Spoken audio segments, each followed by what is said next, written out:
If you know someone who is saying, "I hate my life," or "something has to change," or who is facing an unexpected change of circumstance, like redundancy, breakups or health issues, then the man you're about to meet, Neville Starick, can help them. He is passionate about helping clients clear the fog and develop the confidence in themselves to seek the life they really want. Neville provides assistance that can include counselling and skill development to empower clients to successfully navigate personal or professional change. So who better to talk to about the pitfalls of getting a job in today's world?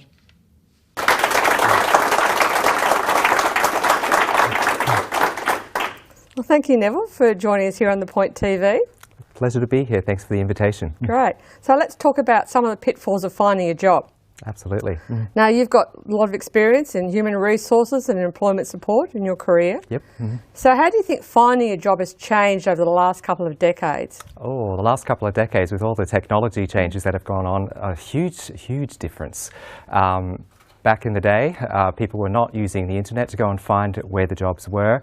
They were not using the internet to go and post their applications. They were not using their mobile phones to go and check in on things. Lots of things have changed from where you go to find your jobs to how you go and put it together. It's been a huge, significant difference in the last 20 years. Yeah, technology has made such a massive difference to it. It's no longer just the classifieds these days. It's all the online job boards and all that kind of thing. And it can get quite overwhelming, just the amount of options there are just to do the job searching, not to mention all of the advice that's out there about how do you write a resume and how do you put an application together and all the myriad of forms that are online for people to fill out to go and express an interest in a position. And we've got Facebook, LinkedIn, not just Seek anymore. I mean, there's just loads of different job boards and loads of different ways to actually get out there and get jobs.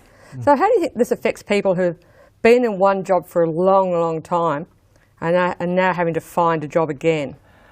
Huge confidence downer for them. A lot of people in those positions will be sitting there going, I don't remember what I put in my last resume. I don't know where my last resume is. Did I even write a resume? And just kind of wondering, what on earth is the process? What are the steps that I need to take? And who would I ask? And how many people do I ask? And I can imagine it would be completely overwhelming just trying to navigate that whole process. Yeah, it's a very much a big learning curve indeed for them. Very much. So for people maybe used to the written style of resume, and now world's changed big time. Yep. And then of course you've got the young people as well entering the workforce. You know, whether they just come straight from school or you know, after studying uni or college.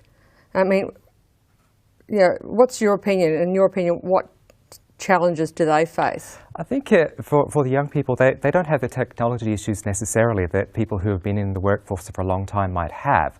However, they often come out of their studies with no experience or very little experience or very little relevant experience, and they're struggling to actually present themselves in a way that's beyond the technological side of things. They might be very savvy in the online side of things, but not knowing how to do the face-to-face, not knowing how to do the connecting with people, the networking, and being able to leverage even the bit of experience that they do have.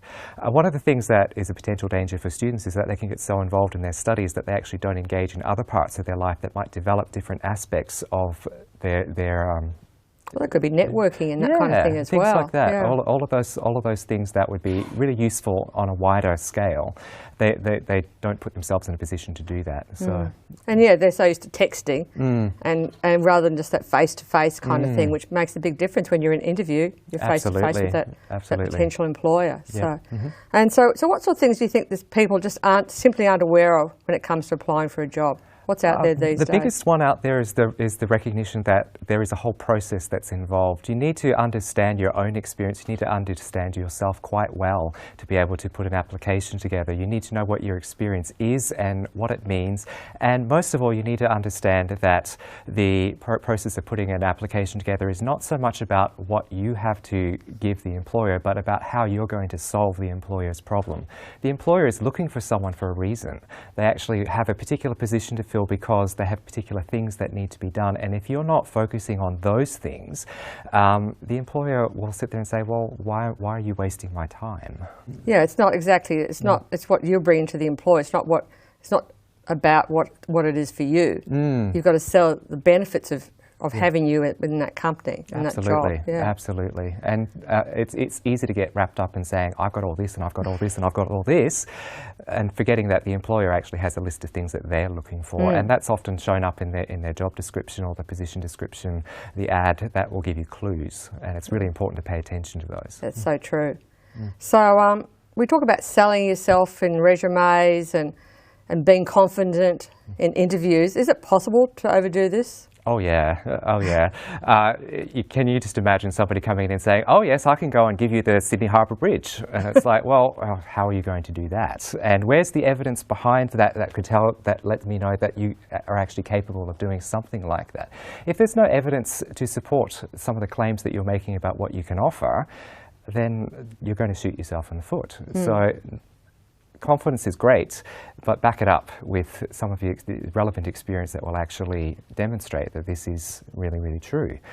So that's one of the main things there. Also using buzzwords and jargon.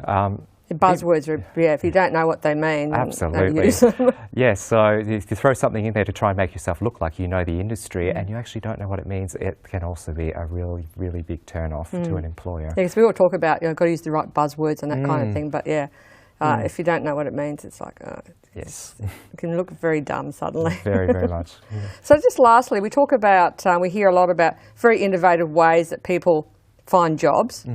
So what recommendations do you have of different approaches to make to somebody or to make to a company to find a job? I think if somebody's looking for a job, they need to do their research. They need to find out what is the organisation like, what's their culture like, what's happening there, so that they can then tailor their resume and their application process to that particular organisation. There's no one size fits all, so you need to be unique, you need to be creative, and you need to adapt to what it is that's being asked for. Yeah. Well, thank you, Neville, so much for some very useful tips there to assist people to find jobs and hopefully avoid those pitfalls. That's the big thing, those pitfalls. Absolutely. Yeah, well, we hope when you're next out hunting for a job that you can make some use of these tips. There's very valuable information that Neville's given us there tonight. And we thank you for joining us, and we will see you again on The Point TV.